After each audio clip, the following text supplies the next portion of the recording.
Good evening, ladies and gentlemen. Welcome to the Z Trigger Podcast. My name is William Hill, I'm Brandon Harris. and we are doing the video game discussion for this evening. And man, what an infuriating week it has been. Brandon, how you doing? I'm a little better today. If you can't, as you can hear, obviously, the past 2 days I've been like quite the horsed one. I've not. Are you referring to the plague that you were enduring while we were doing our Wild Arms streaming the past 2 days? Yeah, which honestly is like, as much as I enjoyed that, it probably wasn't the most healthy thing for my vocal cords. I can't imagine what you're talking about. Because this asshole somehow or another deliberately brings up conversations that gets me on a ranting rampage, and basically I lost my voice for 2 days. I love how this is just my fault. Not that you weren't you weren't bringing up things like how Poco will never die. And To be fair, so you said his name was Puka, and it was too damn close to Polka, and it's too damn. What's even funnier is you don't actually know why that's funny. You will eventually, if I can ever get you to get to that point. But when you do, it will be even funnier. All right. Well, what kind of games have you been playing this week, Brandon? The past 2 days, I have been playing the first Wild Arms, because anytime you start, I go to your place or whatever, I get influenced when you're playing these old games. Like, I wouldn't mind playing one of these old games. So I booted up the original Wild Arms. I think I've officially gotten farther than I've ever had before, because I've started that game many times. I don't know, maybe I've just never really been like a true fan of Wild Arms, because I can't recall ever really getting past the 3 individual stages. Yes, that's how Wild Arms 2 started too, and they're not short. They're not like painfully long or anything, but they are not short. Well, no, it's nothing to do with long. It's just, I don't know. It just, my interest just doesn't stick with it. This time around, I forced myself just to get past it, because yes, those are the longest openers to a game that I can really remember. Because after you get them together in the one place, you do a mission. Then you have to. Yeah, you then you have to start the game. Sorta. You do one mission together. A big thing happens that kickstarts the game. Credits roll and Wild Arms, and then you officially start the game. And it takes a little bit to get through that. That's not short. It's probably about 5 to 7 hours. Unless you really know what you're doing, then you might be able to speed through it. But otherwise, yeah, it takes a little bit. Is it still really puzzle heavy, the first one? I know it's still got tools, so I don't know if it's still as puzzle. Yeah, it has the tools, but I haven't really encountered any puzzles. Like, the most puzzly thing I did was find 3 books and throw them in the fire. Okay, Guy Montag. All right, I see. That's how you treat your books. Did I just get too literary? I don't know. I do. They were evil books, I guess. I don't really know. You need to read. You need to read Fahrenheit 451 so you understand my stupid literature joke that I just made.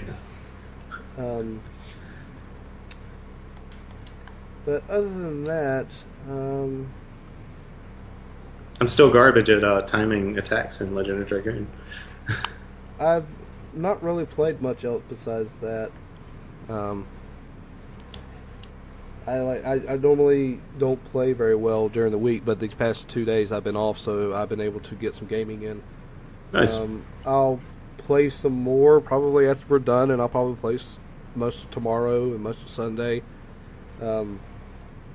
I've gotten through some events. I think there's like the one guide I looked at broke it up into like 7 or 8 chapters, and I'm already in chapter 2.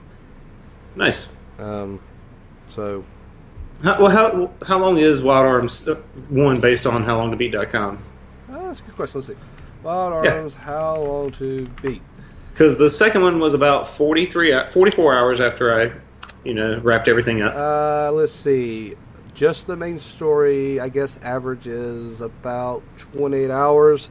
Plus of the extras is 29. So average of all completionist is like 47 and a half. Okay, so it's about the same length. Yeah. Very nice. Obviously, I've been playing Wild Arms too. Because you watched me play. You literally watched me play 2/3 of this too. I put a lot of time into that because I still had the same save file that I started, 15 years ago or whatever, whenever I first got my PlayStation, and that was. Hold on, I'm trying to remember how my healing items work. Do you have to remember how they work? Well, I have to see which one is a lower one because I have 12 of this one that heals half of the HP for everybody in the party, and I'm just trying to see if that's a rare item or not, because it's literally been 12 years since I played Legend of Dragoon. Actually, I've tried it a couple times on and off, and the same problem I'm probably going to have now was an issue where I'm not good at doing the button presses. And in this game, you have to. But anyway, Wild Arms, the thing that held me off with Wild Arms 2, because it's important to establish that the reason why I never finished this game is because I felt like I couldn't get over a hurdle with it. And that hurdle was Sorry, I had to time some button presses. I couldn't get over the fact that you got so few experience points for most of the things you did in the game. Mm-hmm. And eventually, though, I finally kind of got past that aspect of it by finding somewhere where I could get tons of experience points for really easy fights.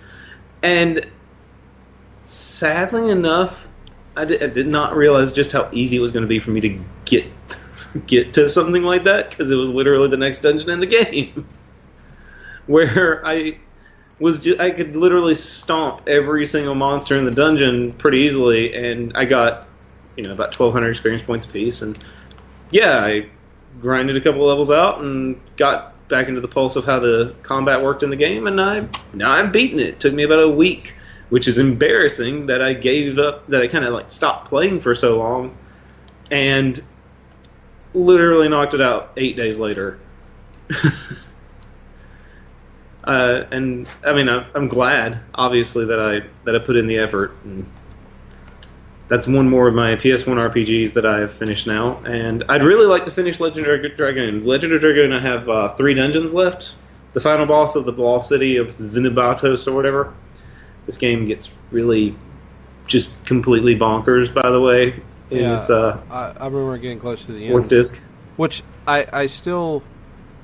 I don't have the nostalgia for that game that so many others did. I actually don't. I mean, it's good on you if you enjoy the game that much, but I don't understand why.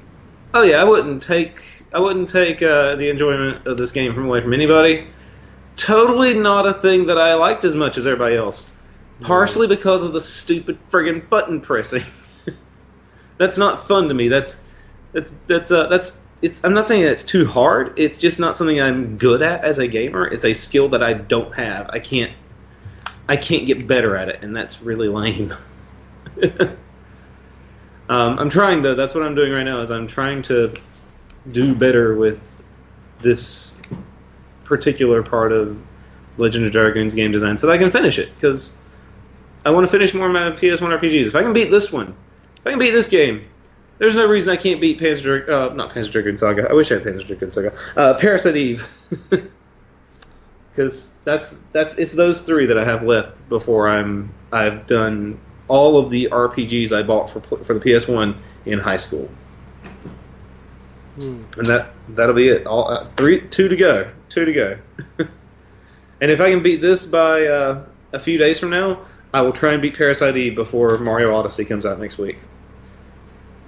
Which, hey, spoiler alert, we're going to get ad checked on our next podcast recording for the simple fact that I'm going to be playing Mario Odyssey on our recording next Friday. Don't they completely block out content? No, they just flag it to make money so that they make money off of it instead of us. By the way, somebody completely blocked content. I don't remember who it is. Namco. At least based on trying to stream any of their games, it's what they do. Well, I mean, because they didn't block any content for the Wild Arms 2 stream. They just copyright. But they somebody actually completely blocked a video. Oh yeah, it was Disney over the Star Wars Episode 3 video. That's right. Yeah. And the only reason they did that is because the game literally plays the movie as the cutscenes. Jesus. Oh man. By the way, I'm getting a nice refresher on how terrible the experience points curve is in this game. I don't remember anything about that game, really.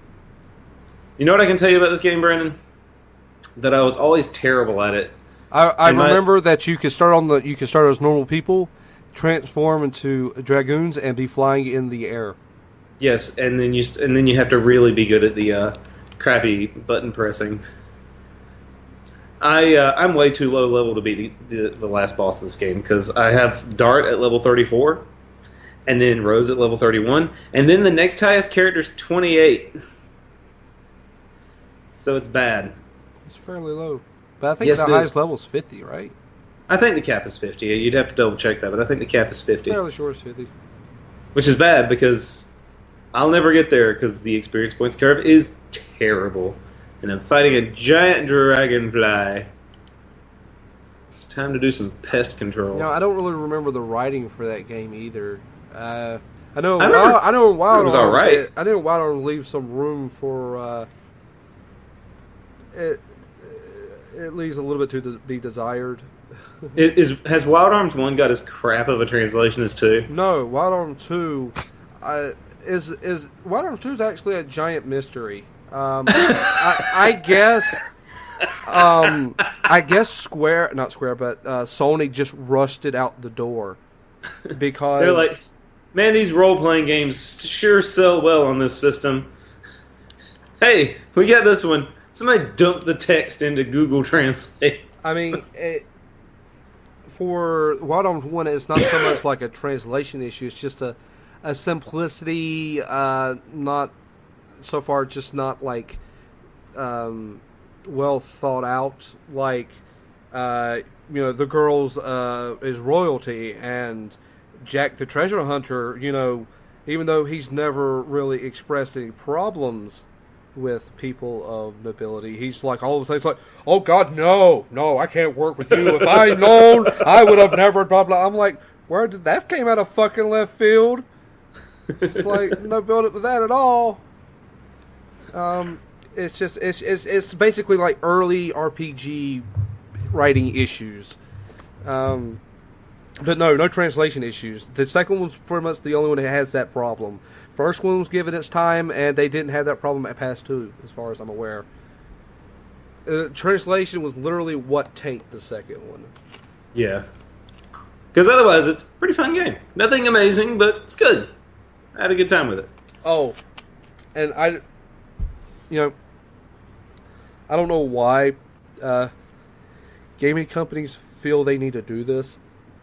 Obviously, even though they were supposedly trying to emulate Square, they weren't doing a very damn good job.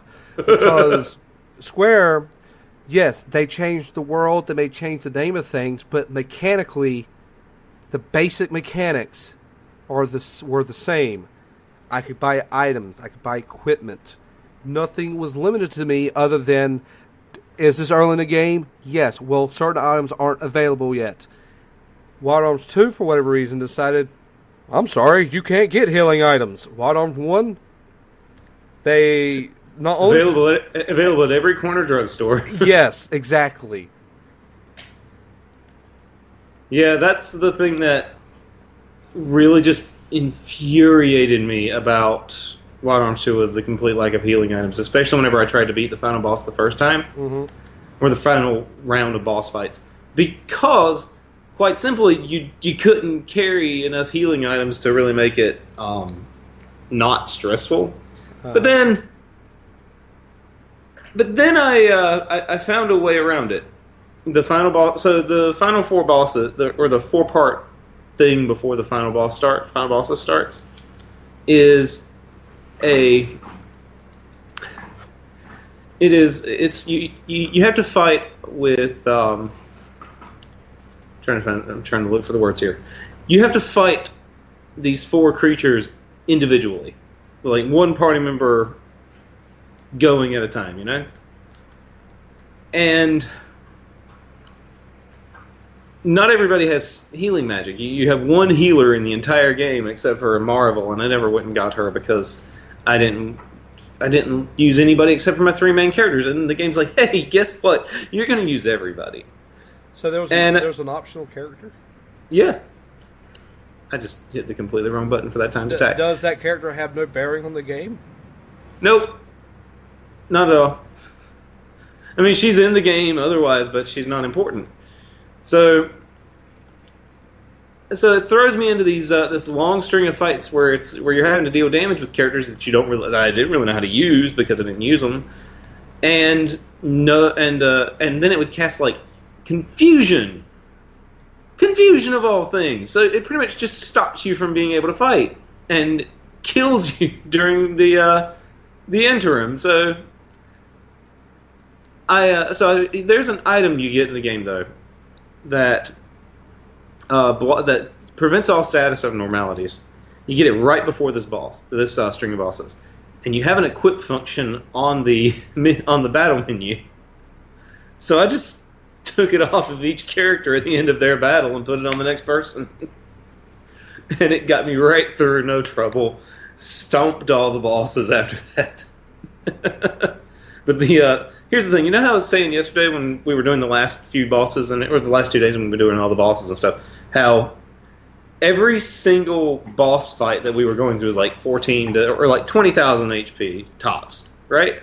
Mm-hmm. They were all pretty easy. The last boss finally made up for that by having 150,000 HP.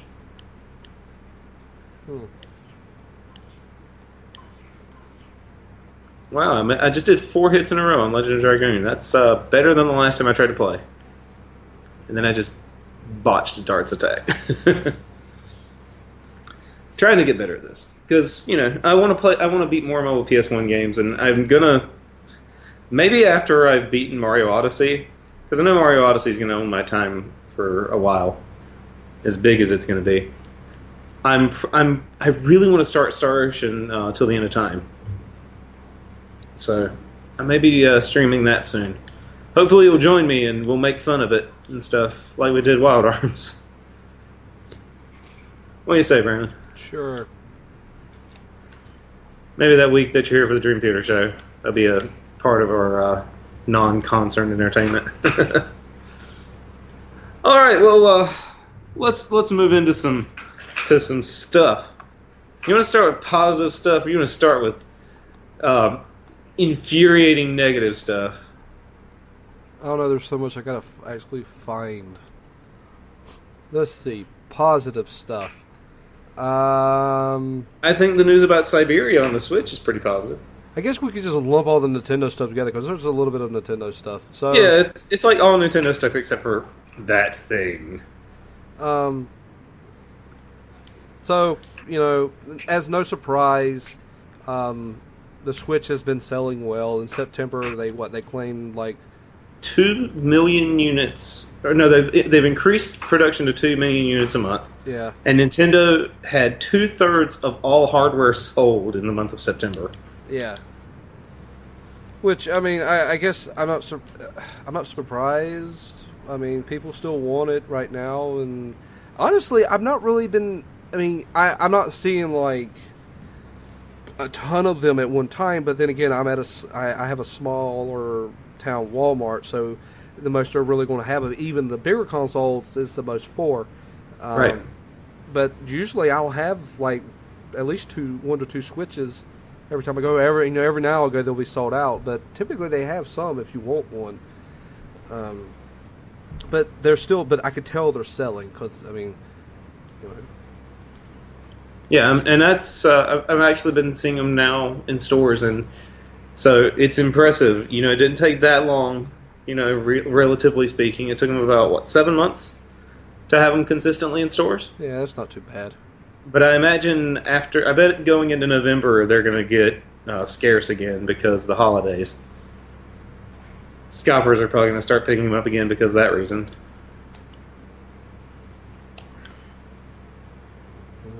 Maybe. I don't know. I mean, at this point, I feel like there's enough on the market that it may be a non-issue.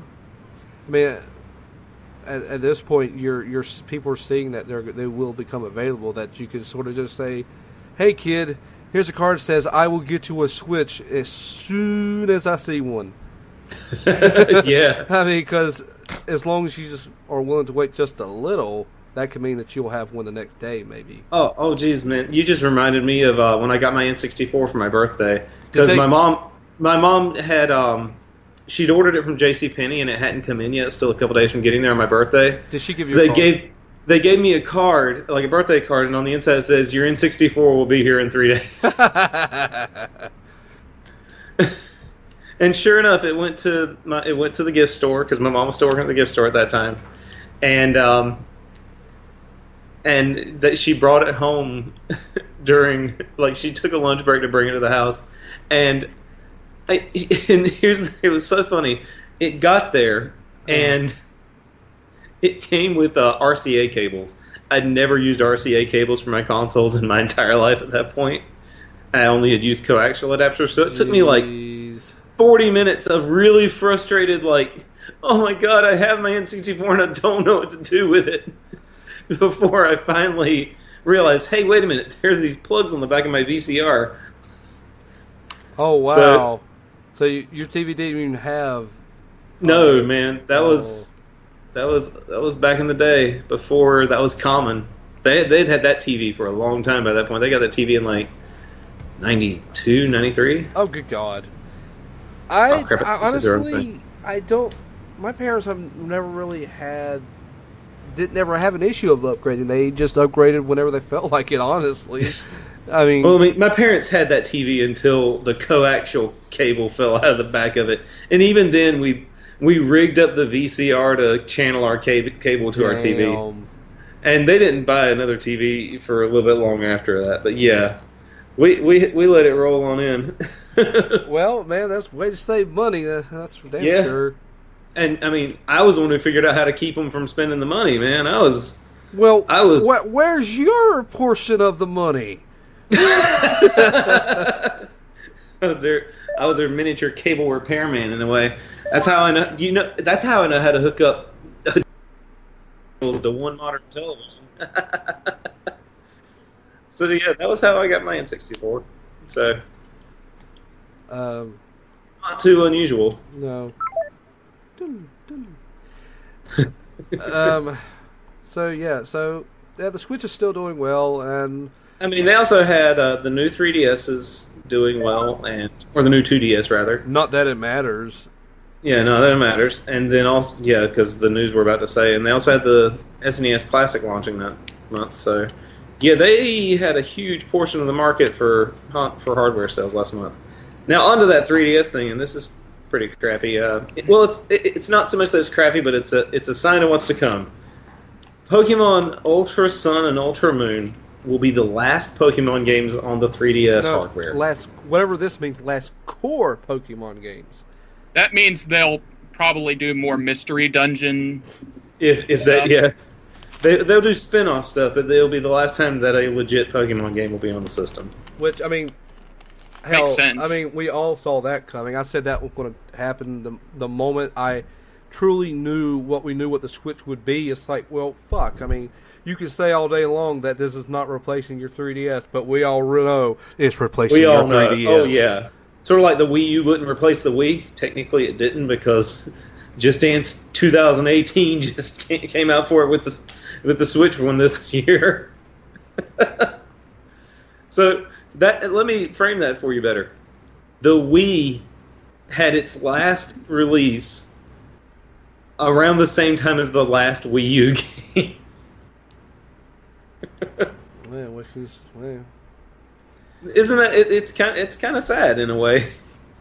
I like the Wii U. I'm sad that it did as poorly as it did at market because it's such a cool concept. I like the concept of it. Hey, I bought it after they killed it. Hey, that's how I bought the Dreamcast. I can't say anything. That's a perfectly acceptable way to buy a game console because then some of the games are cheap. Yep. Not the Wii U. The Wii U still some of those games are like they are $40. It's like I have a Wii U in my room. I have it for Bayonetta 2 and Bayonetta 1 and for Xenoblade Chronicles. Which you ended up playing on your 3DS. Oh, you're talking about Xenoblade Chronicles X. Yeah. Sorry, excuse me. Even though this is sort of the problem that something I wonder what will happen with the Xbox One is that even though it's a newer console and technically is a little better, ultimately it wasn't that much of an improvement. It just took out the motion controls and gave you a pad and sort of upgraded the hardware a little bit. So a lot of people just didn't feel like it was enough of an upgrade versus what was coming out to really invest much money in.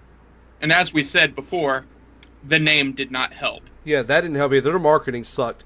But Nintendo not being able to market their stuff? Pshaw.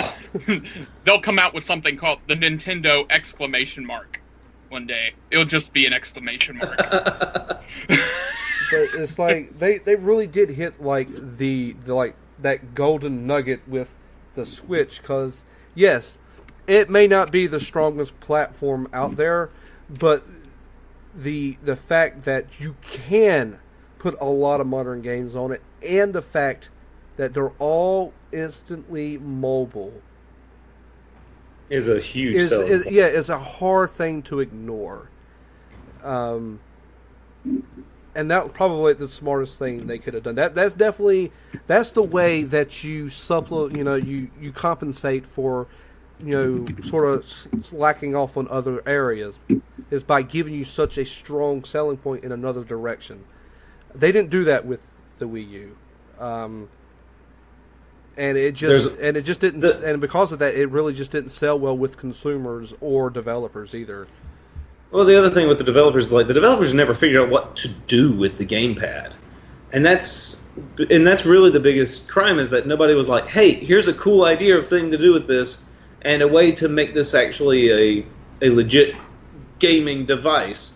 I mean, Ubisoft of all companies was the one to try the hardest with ZombiU, which was not an amazing game. Well, I mean, I don't know. I haven't played it yet. I finally bought it for $5. It's not an amazing game. But at least they tried. I mean, I got to give them credit for at least trying to come up with something to do with the gamepad. I mean, how much could you really do? I mean, the thing that I would have done, and that I would have used it for, especially in RPGs or something, is basically an inventory screen, so I don't have to pause. I always have it in real time, right down in my hand, what my inventory is, and I can mess around. Hell, that would have been great with Diablo. It's just I have instant access to my inventory at any given time. That would have been, if I was making games and it was going to be the Wii U, that would always be my go-to. It may not be inventive, but that would be what I would do, because honestly, there's just not a lot of things that I would care to try into, because we saw what would happen if you try to really force it too much with the Star Fox game. Some people liked it, but a lot of people hated it just because of the fucking aiming. The thing I would have done, and I've said this in the past and I stand by it, not motion controls. The motion control part, not my favorite thing in the world. Nope, not at all. The thing I would have tried, very simply, I would have made a space flying type game, and I would have had some sort of instrumentation on the touch screen so that there's an extra tactile aspect to playing like a space sim, because they were I always go back to X-Wing, how you had to set the amount of energy you wanted to go to your shields and so on.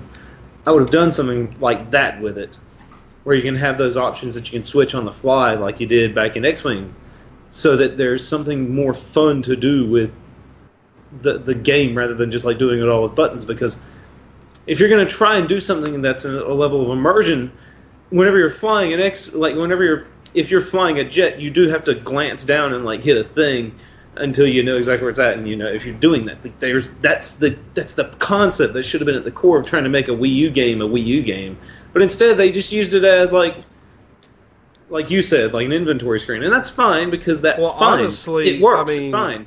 And as a simple concept, what you're describing, what I was describing, really isn't all that drastically different. You're just taking a mechanic that would just been in the game and just applying it to the game screen at the bottom.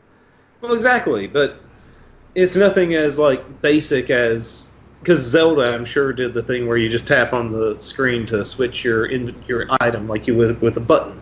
It's just on the screen now because that's how they did their the DS ports.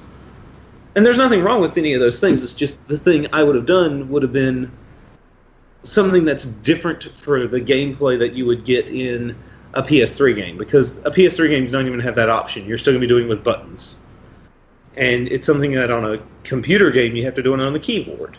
This is it's closing the gap between the what you're doing in the game and what you're doing with the controller itself. And that's also what some other companies try to do with, like, oh, you use the screen to do the keypad on the security door. Except that's not something that's close to your hands in the reality of the game whenever you got the gun in your hand. Because if you're talking about I'm getting really weird in how I'm describing this in terms of but like if you're thinking about how your right hand in playing a game is holding a gun because you're pulling the trigger on the gun with your right hand on your R button, that gun never really left your hand and it's still like a gun, and you're still like holding the butt of the gun with your left hand, and then like magically you're touching buttons on this keypad. It's just a weird there's a weird gap there for me mentally. But then again, I also am trying to understand how Nintendo wanted you to think about the Wii U gamepad, yet nobody ever did. But then again, they never made that silly golf mini game thing that they showed in the original teaser video for the Wii U. So joke's on them. Yeah, putting that gamepad on the ground and then like swinging over it. Yeah, they never did that. No. So I don't want to hear anything out of them.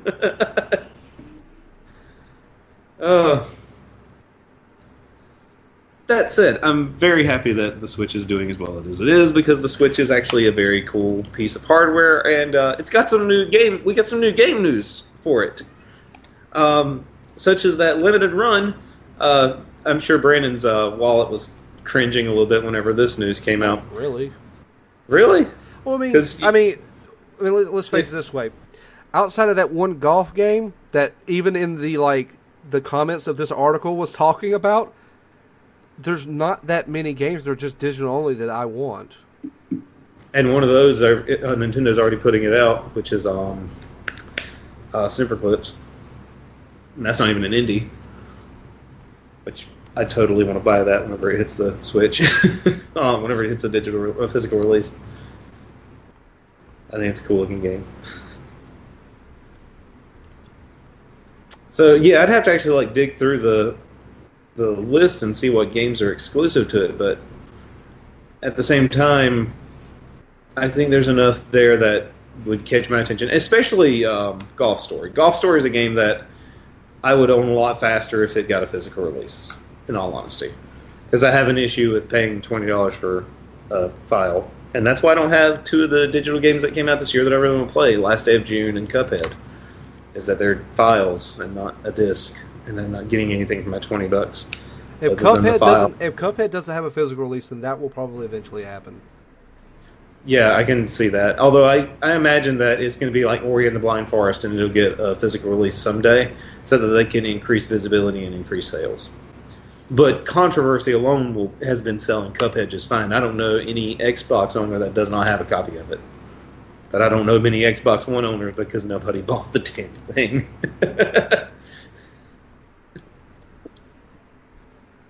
Also, Siberia 1 and 2 are getting digital releases here in the States before Siberia 3 finally comes out. And on top of that, we're getting Europe's getting a physical release of Siberia 1, which, I won't lie, has has hit my desire to import another game, which is really stupid because I have Siberia 1 on the DS, and I've never beaten it, so I have a hard time legitimizing that decision. I don't have a real problem. I don't have that version. You don't have the DS version? No. You have the Xbox version, right? Yeah, so that doesn't play on the 360. So I Oh, sort it of doesn't? no, I've tried. Lame! So Lame, Microsoft! I sort of do need. It will, it's fine for me to do it. And honestly, if I want to, why am I going to pay $30 just to buy a digital version when I can spend $5 extra and import that shit? Yeah, it's worth it because the import press isn't that crazy. And that's one of the things that I've actually really enjoyed about the Switch is the fact that that it's completely region free and you can import those games that are still in English. You hear that, Square? You should put out a digital release of Seiken Densetsu here in the States so I can import that, you jerks. Oh, I hate them for not bringing that here. It'd be so easy.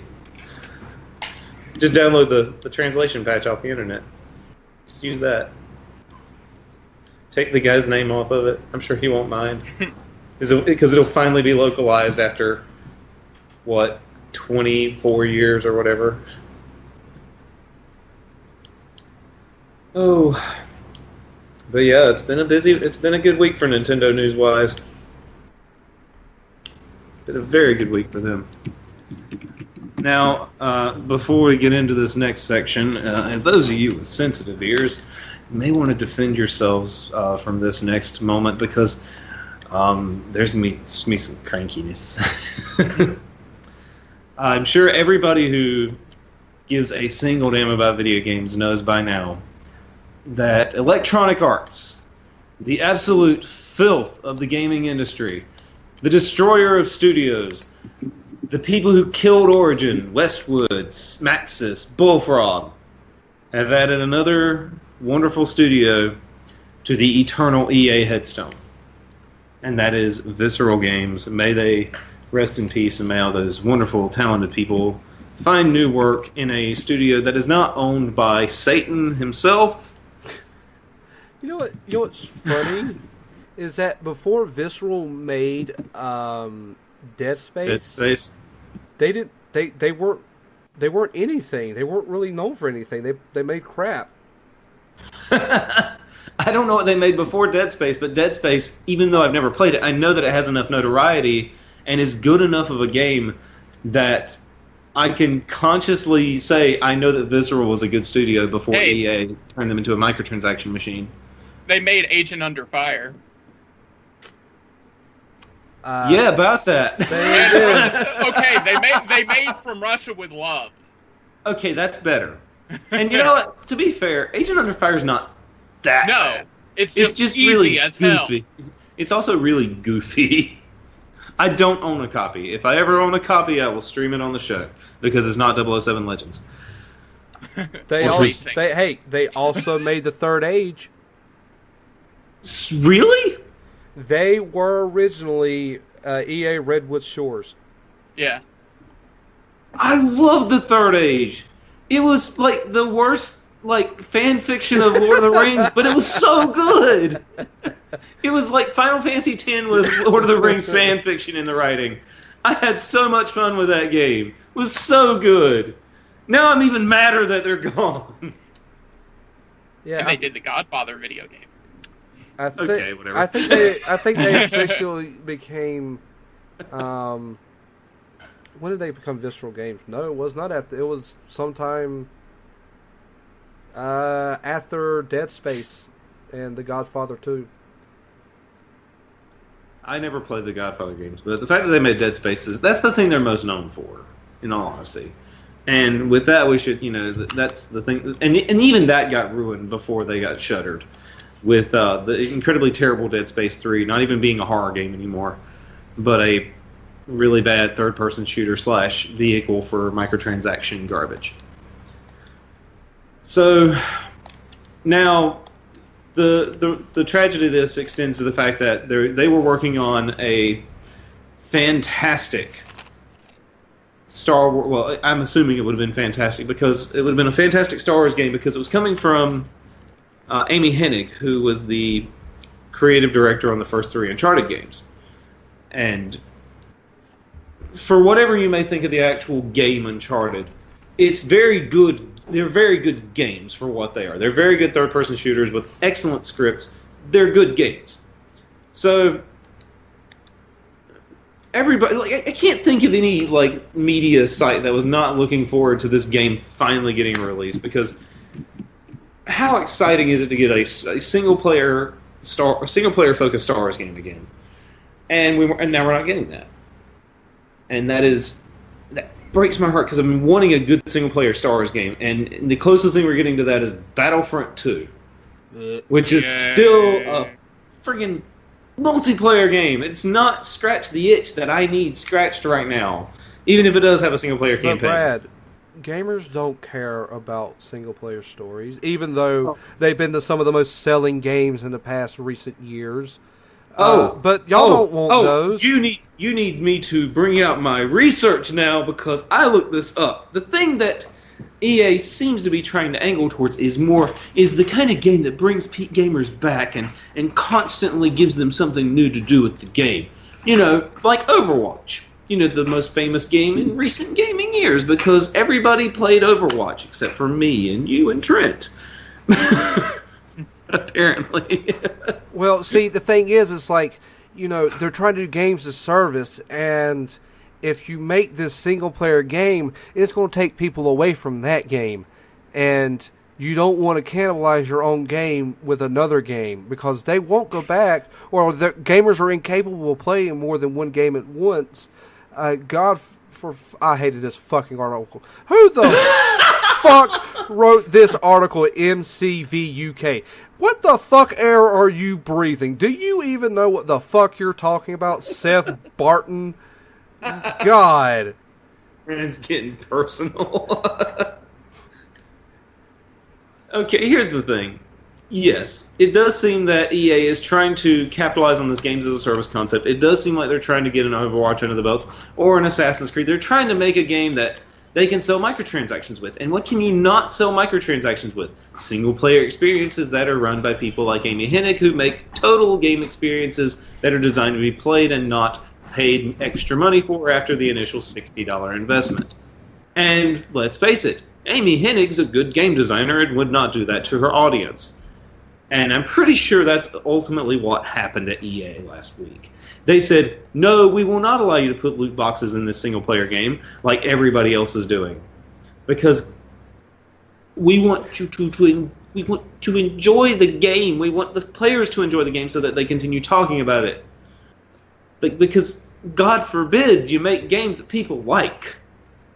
Here's the thing. I can only think of a couple of games as service examples that are not just garbage. Witcher 3 gave you content for free. The only thing it made you pay for were the expansions, which were longer than most games that come out nowadays. Dead serious.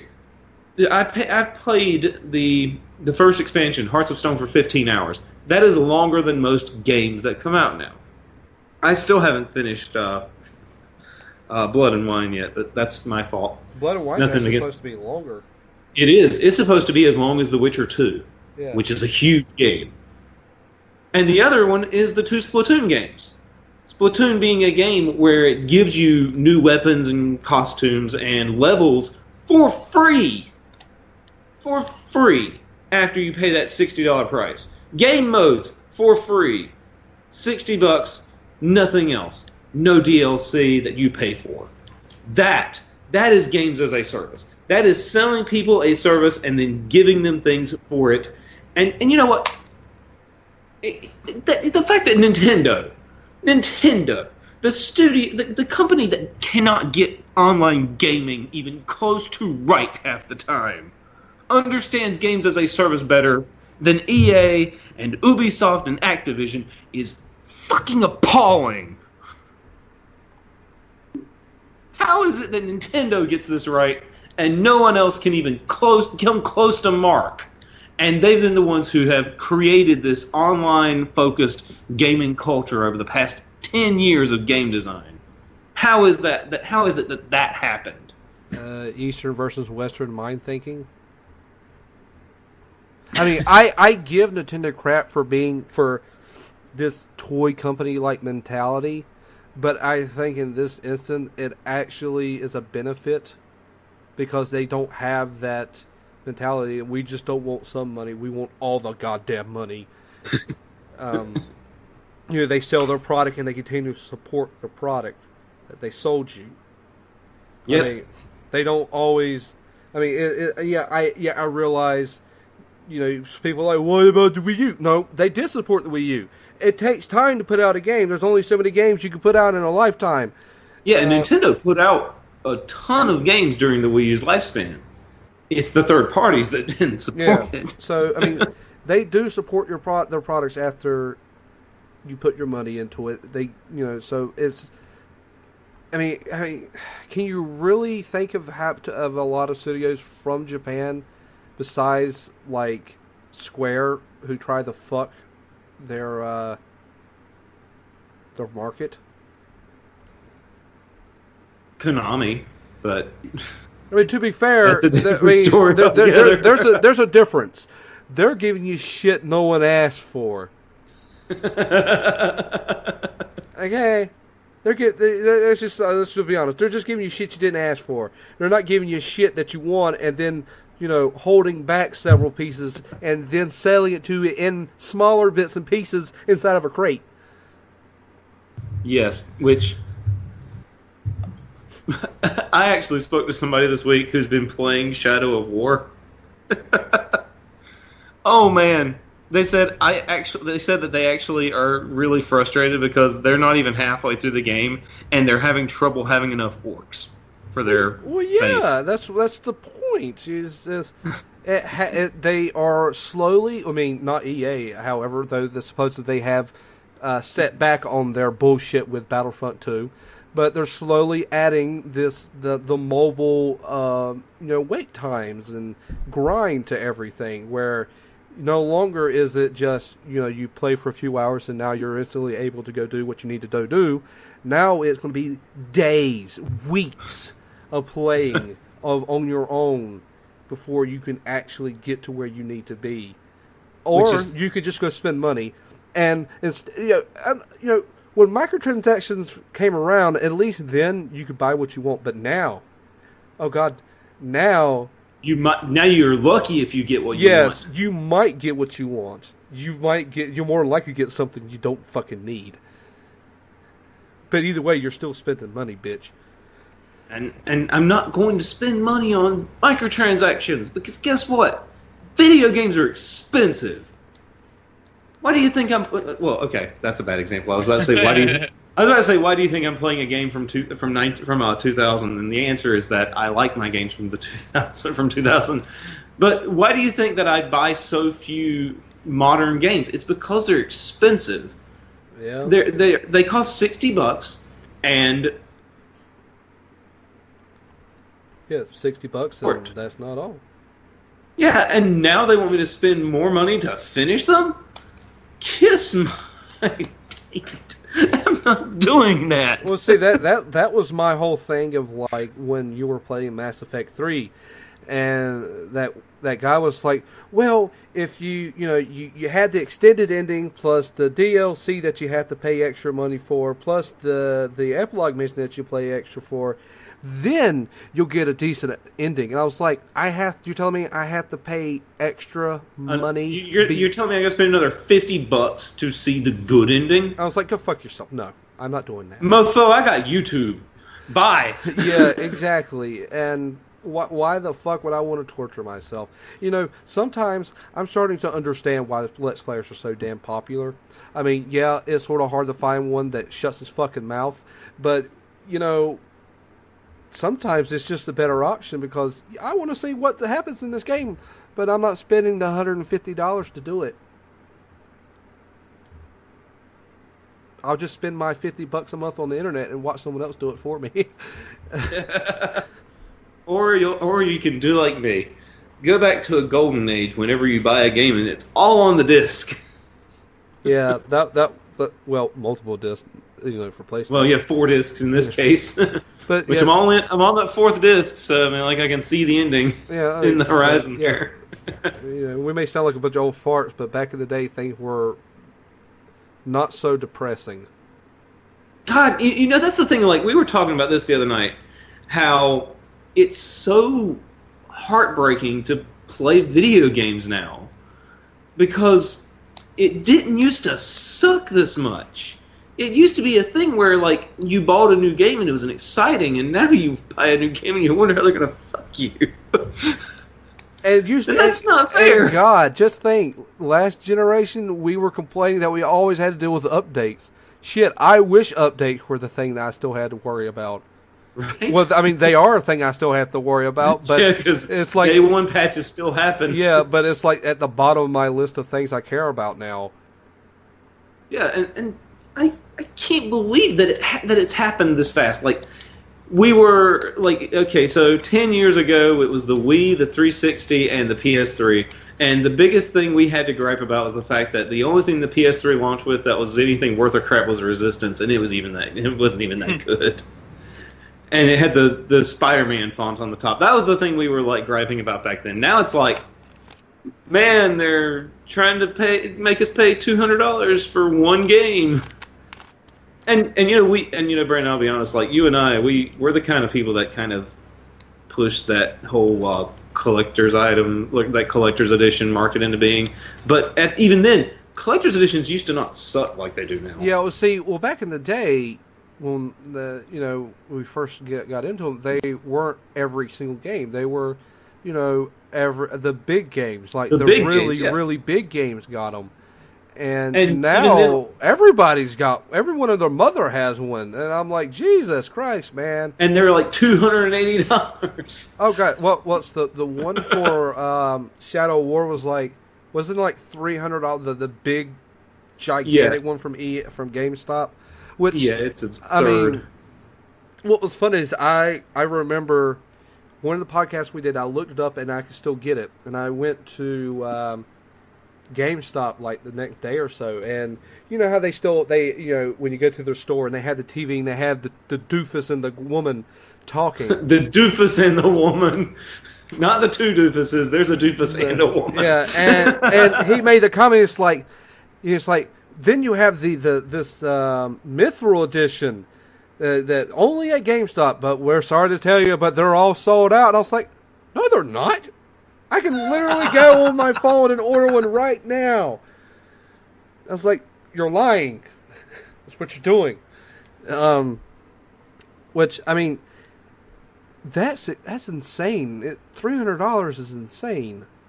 I don't know what that statue's made of, but if I bought that and it was anything other than poly or some type of actual stone, if you gave me plastic, I would fucking rage. Yeah, with good reason, too. With absolutely good reason. And the thing is, like, I'm never going to pay $300 for a collector's edition of a game, because $300 is how much the system that I'm playing that game costs. My Witcher didn't even cost that much. It wasn't even close.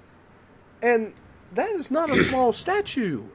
No, that's a huge statue. That thing is you've shown me pictures, and it is made of stone. And even then, so like $300 though, I could buy one of my like rare games that I want to buy that has history and is interesting, and not just another open world game with combat that's ripped off from the Arkham series. They did do that a lot. If I paid $500 for a game, I mean, just say it better be Snatcher. Because Snatcher's at least interesting. At least that's a historic game, and I'll be one of the people that played this historic game now. And it's not a 30-hour boring open world title that's gonna not ever be worth anything, really. I can still buy the Mithril edition. That's funny. and the thing that sort of annoys me about these statues, if you notice, they don't actually tell you what they're made of. Oh yeah, I'm sure. They purposely omit that bit of information because that's a big piece of information. The rest of the crap you're giving me ain't worth diddly squat. Oh my lord! It's 12 inches tall. I don't give a shit. What's it made of? Yeah, my Sonic that I got from that I paid for the collector's edition of. Guess what? It was made of plastic, and I knew, and I didn't care because it was like $100. $70. Oh, 70. 70. See? It was cheap, and you know what? It is exactly what I wanted it to be. It is a giant Sonic the Hedgehog standing on a Genesis that says Sega when you hit the button, and I never expected it to be made of anything really nice, and frankly, I didn't care because I just wanted a unique piece of Sega memorabilia, you know? Well, see, at $70, you're allowed to not care. Yeah. It didn't cost me $300 friggin' dollars. I can live with $70. I even paid no, it was actually, how much? It was 80, right? For the Final Fantasy 13 2 Collector's Edition. Right? It was $80? Which Final Fantasy? 13-2. It was $80 when it came out, right? Something like that, but we got the soundtrack. You get a 4-disc soundtrack. I will never forget how disappointed I was whenever I got the collector's edition of BioShock Infinite, and the soundtrack was a download. Yeah, because the second one we got a fucking record. Yeah, and the second one's not even as good of a game. No, it's not. And they overproduced those, and yeah, and the first one, if I'm not mistaken, is outrageously expensive, or it was at one time. It should not be this.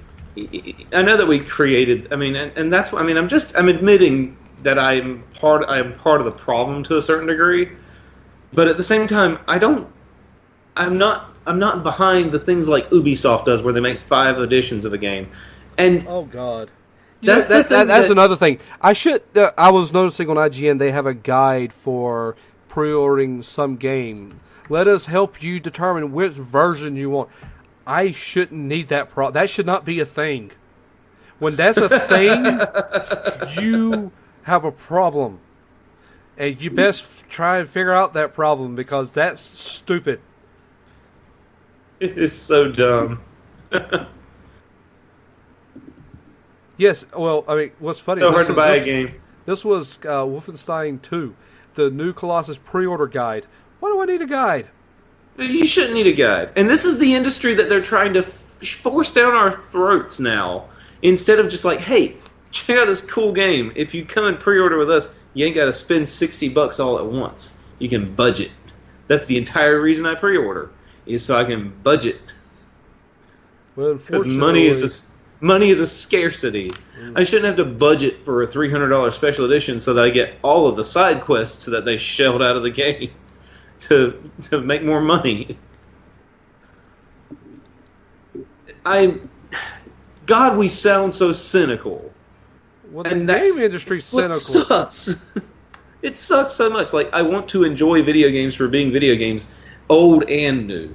I shouldn't have to take myself back 15 years or 17 years or whatever just to feel like video games aren't this just painfully depressing thing anymore. And I think that's part of the reason that I still, I think that's one of the reasons I put up with Nintendo's crap so much is that, yeah, they are manipulating my my nostalgia, and they're totally selling me things that I don't technically need to buy from them, and I don't need to pay them as much money for it as I do. I should not put up with the things that I put up with Nintendo, but they're not as. But the way they do things is not as horrific as anybody else in the marketplace. It's not this. They're not this terrible corporation that is completely bent on milking us for every penny. Now, don't get me wrong; they've done some crap with their their attempts at DLC that are just disgusting. Like the most recent Fire Emblem on DS that had like a $50 season pass. Good lord! Yeah, it's more expensive than the game. Do I get another game? You better for $50. You better get 2 games since it's downloads. You know, and you know what? For $50 and for $40, I better get a memory card to put it all on because that's gonna be a lot of download space. Like, for all the crap that they do, I still don't feel like whenever I buy one of their games that I'm getting ripped off wholesale by the way they handle their marketing, but well, not their marketing, but by the way they handle their content. When I buy a game for a Nintendo console, I have that game. I did not have to buy the season pass of The Legend of Zelda to get all the stuff that's in it, and I have 100 hours in that game. I still haven't gone to the final dungeon yet. I need to do that before next Friday. I need to have beaten one of my Switch games before that comes out.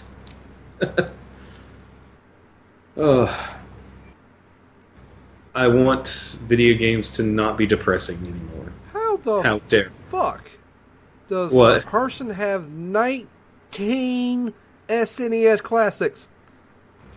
Scalpers, man. They went to all the stores and they bought them. Dude, you must be buying everyone there, because Yeah, they are. They literally are. And what's sad is there's multiples of that on eBay. And what they do, they're dicks about it. They'll post a picture of all of them. Yeah. You're saying that it's Nintendo's fault? Sure, they could do better. It's still the scalpers that piss me off. You know, I think it's a little bit of a combo, because as much crap as I give Nintendo, the stores could still limit people, but they don't. They allow them to buy whatever the fuck they want because they don't care. But at the same time, Nintendo could enforce a limit. Companies would have to abide by those limits. I almost feel like Nintendo should just sell them direct from their website. Like, I feel like it wouldn't be as much of an exploited pile of garbage as it is otherwise. It would stop being this big scalper thing, because then the scalpers would have to order them from Nintendo, and Nintendo would stop them after one. And then Reggie would be right. Everybody could pay $80 for the system instead of $200 or whatever. What is the most anybody's getting for them? About $150? Is it even worth it at that point to stockpile 19 of them? Because clearly this guy was selling them for $180 a piece. But yeah, you could get them cheaper than that up there. Someone had them for cheaper than that. That's not shocking. Here's one for $96. I mean, yeah, $16 over. Scalpers I think the scalpers are going to be stuck with them until the holidays. I hope so. I do too. One guy modded his and then is reselling it. That was what happened to a lot of the NES classics during the last run of those. Is after the hack came out, they were like, "Okay, we're gonna do this." And that's a different kind here's of the thing. To thing: the system can't do that many games without fucking up. You researched this, didn't you? Yeah, I mean, I looked into it because I was interested. I was like, well, what all could you do? Because it's so, I mean, that when I was reading and it said, well, if at any point in time the cable, something happens in the system and the computer lose connection, your system fucked. I was like, well, I ain't doing that. Not when I spent $160. No, nay, sir. But when I was reading, it said that basically, past 60 games, I mean, the system, the menu's only designed to hold so many games, and after that, it starts fucking up. I wonder if that was intentional on Nintendo's part to keep the piracy down. I don't know. If eBay let me sign in, I don't remember my stuff, I would actually report the item, because that's actually, I'm fairly sure that's against the rules, because you're selling illegal content at that point. Yeah, they are. They are absolutely selling illegal content. Although, did I tell you that I saw a bootleg NES Classic? A legit bootleg NES Classic at the flea market a couple weeks ago? Was it It was a 500... It was an NES Classic type box, like it was designed like the NES Classic box, but it was all wrong.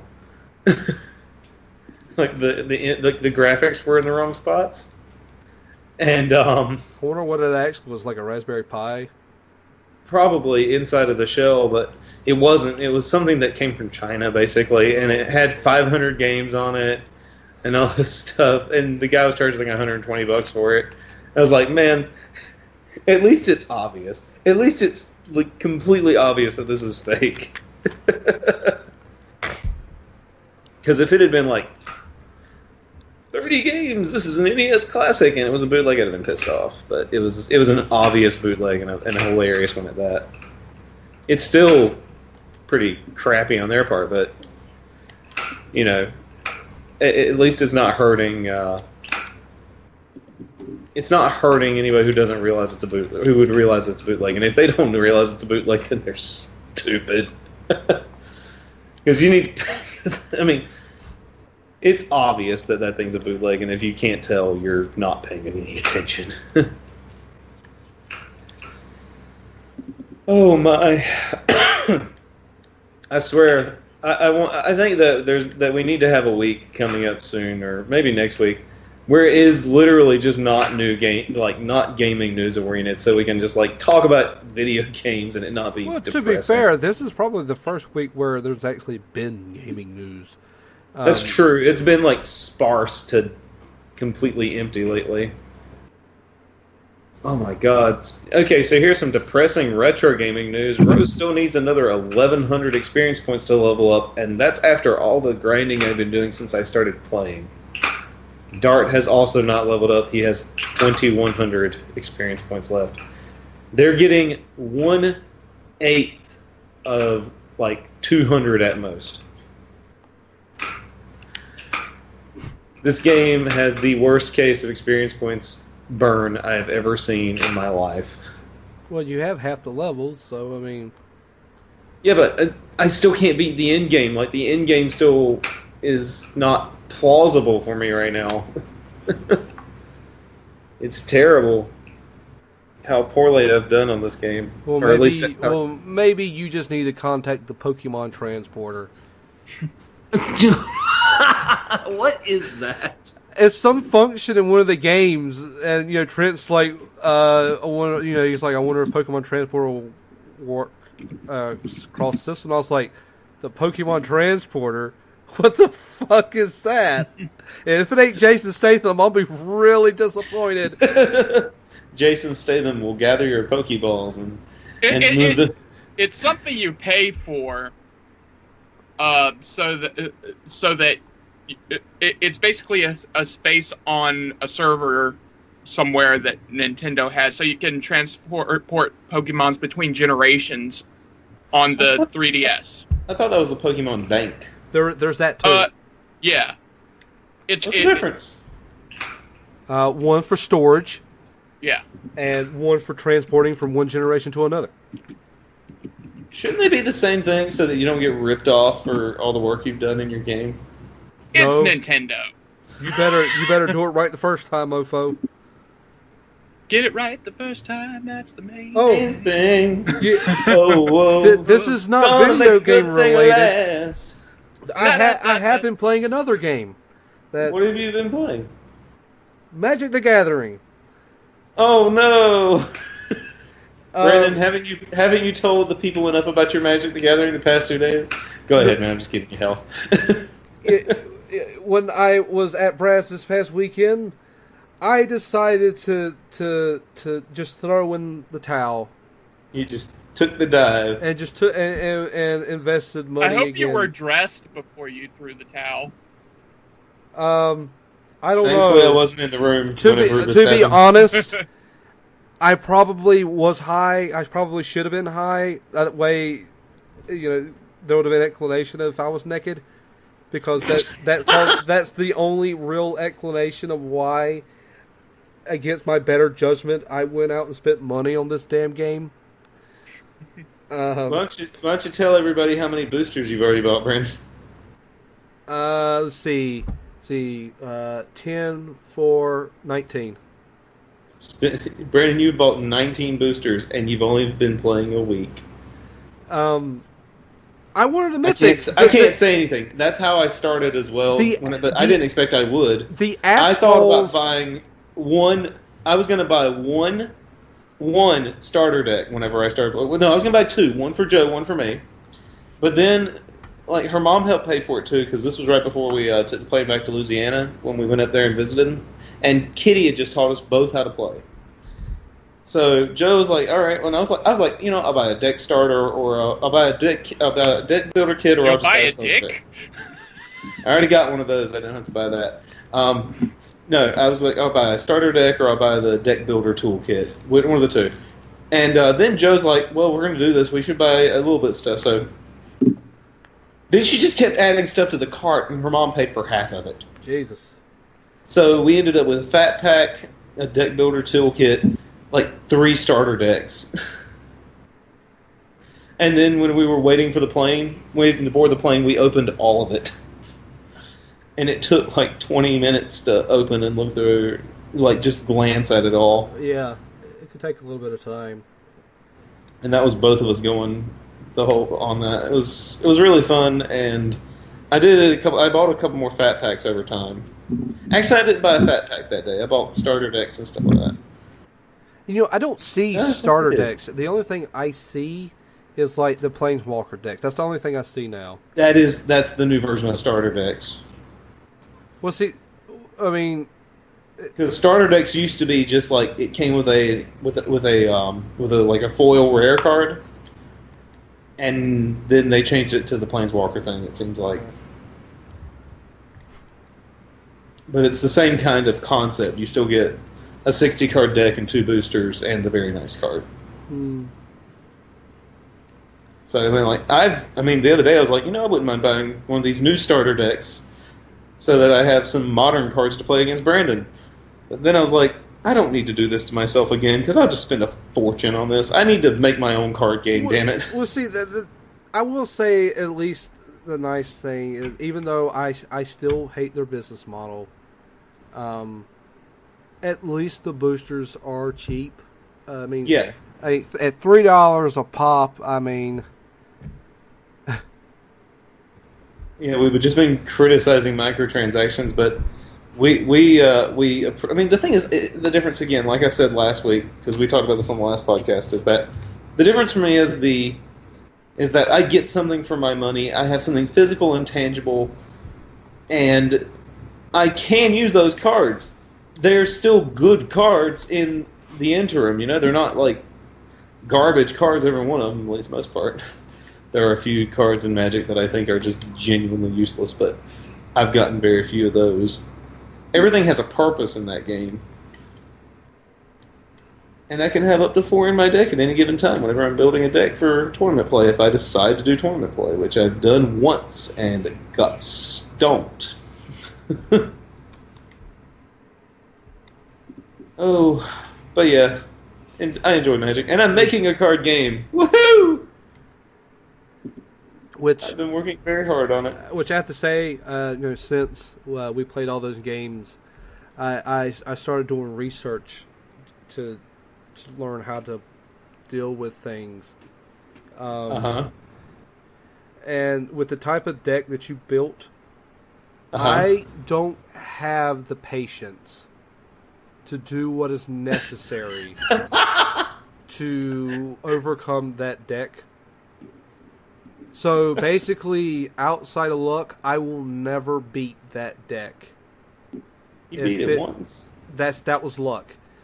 Outside of luck, if the deck functions like it's supposed to, and it did, except for that one game, I will never beat it because I do not have the patience to weed through a fucking control deck.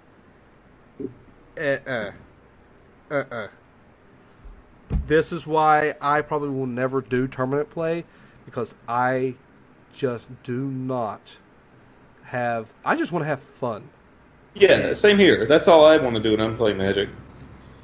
The only reason I got into tournament play was because it was a way to play other players, and then I realized that most of the players I was playing against were assholes. Yeah. and that's sort of been my problem now. It's like I want to mess Actually, around with decks and stuff, but there's no way to try them. In all fairness, I did play with two people who were pretty cool. The first guy I played in the actual tournament, really nice guy. He's like, yeah, I've just been buying cards. I'm spending way too much money on it, but I've been having a good time with it. I get to come up here and hang out and eat pizza and play Magic. It's great. And it's like, yeah, this guy's pretty cool. He was kind of a dude bro, but he was a nice guy. And then the second guy I played against was the Matt Smith lookalike. Oh, God. And he was a complete tosser. But then I played against the third guy who was pretty cool, and he's the guy I won one hand against because I got really lucky. He had a green deck. It was very good. And I was using my white and blue deck that sucked. And the only reason I won was because I got Elspeth out there and I built up so many soldier tokens that I had a guy standing behind me adding dice to my table. So that I had enough soldier tokens. Well, eventually, that is a legitimate way to win. It is. And besides, it's so infuriating. There's a giant amount of people online who really despise that type of gameplay. Well, I mean, to be fair, I had a guy who showed me how that worked earlier that day because he had a white-blue deck with Jace and Elspeth, and that was in Theros, so Jace was a complete douchebag. Yeah, he was actually a really useful card in that game. Yeah, they said that up until this recent one that I've gotten into, that Jace is always an overpowered prick. I believe it. But hell, even the one I have isn't exactly, tame. He creates two illusions of himself. I mean, it's not every turn, but it could be every other turn. Yeah, literally. And those illusions can create their own illusions. So this game is so nerdy to talk about in conversation. I don't know if you saw it, but there's a meme. I don't remember if I shared it, but it's how I think I look when I'm discussing board games, and it's civilized conversation. How I actually look, and it's like a crazy person with a conspiracy map hanging on a wall behind them. No, I don't think I saw that, but that makes sense. It's absolutely perfect for how I feel about discussing these games, especially my own game, which I told Sean today that I need help figuring out a name for it after we were talking about the lore a little bit. And anytime I talk to people about the card game and describe what you do and how you go about doing it, and if they don't play these games, they look at me like I've lost my fucking mind. Oh, but that game is coming along. If you are watching this podcast, keep in mind that sometime in probably how many months do you think it'll take us to get ready for a Kickstarter, Brandon? I don't know. That's a good question. Some month. Man, that's optimistic. I like your optimism. So in 2018, we're going to be launching a Kickstarter for a card game. It's going to be a sci-fi space battle card game, and it is Brandon. What do you think of it? You played it. You haven't. You did not design anything about the first round of the game. You're working on the second round of the game with me. What did you think of it? I like it so far. It's not overly complicated, which is probably the most important thing. Though, to be fair, a number of the mechanics are still missing when I played, so it's still to be seen how it ultimately turns out. But for what's there, it was fun. And Brandon is not going to lie about this because I expected him to rip it apart and be like, okay, this is what's wrong, and I don't like this. You did ask a lot of questions, and the fact that I got through a game against you, and without you saying this is garbage, it made me feel a whole lot better about what I was doing. So, yeah, look for that in 2018. It's going to be really awesome. I think so, anyway. I'm a little bit biased, I won't lie. Do we have anything else to to add before we close on the gaming discussion for this week? I don't think so. I got nothing. All right, well, if you enjoy our show, please go to our social media pages on Facebook and Twitter and give us a follow, like, whatever you want to call it. It's at ZTrigger Live. And if you're watching this on YouTube, please subscribe or like or do whatever, because that's what you do here on the YouTube to make YouTube people get things done. And that's really interesting and exciting for us because, we don't have enough people to make money off of our content, but we keep making it anyway.